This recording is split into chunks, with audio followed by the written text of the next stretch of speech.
Hi, I'm Celia Yan, the head of APAC Private Credit at BlackRock.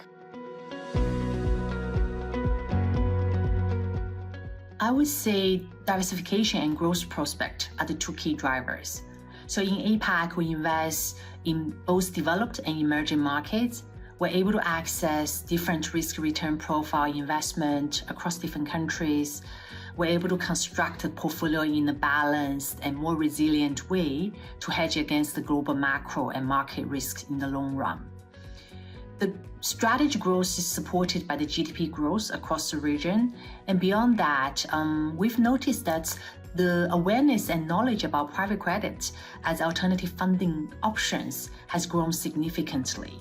So the corporates now who are looking for more bespoke and flexible capital solutions, or the immediate IPO equity raising options are not available, or they're looking for simply non-dilutive capital solutions, they will come to private credit managers to structure the deal.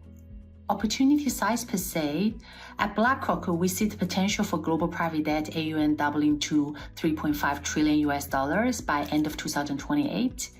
APAC private debt AUM is counting for about 7% of the global share versus the 35 to 40% of GDP contribution from this region.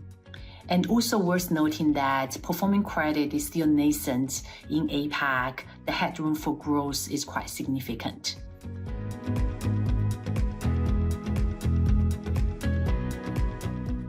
Top-notch talent acquisition has been challenging. As APAC is such a diversified region, so local boots on the ground is crucial. Whereas if we look at the stage of the strategy in the region, which is still relatively nascent with limited talent pool, and in the meanwhile, we're seeing many more private debt houses trying to set up the presence here, which further constrains the talent selection. So at BlackRock, we have put tons of effort trying to identify talent with long enough track record for each of our focused market.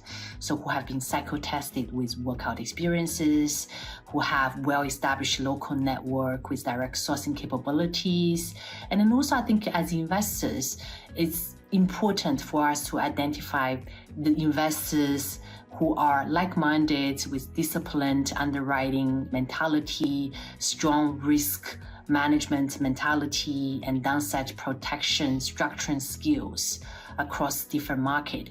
I think this is becoming even more important as we see the competition continue to grow. So it took us quite some time to locate the best fitted talent for our APAC private credit platform. We now have a well-established team with senior investment leadership across Australasia, India, North Asia, and Southeast Asia, supported by a group of junior to mid-level pan-regional talent.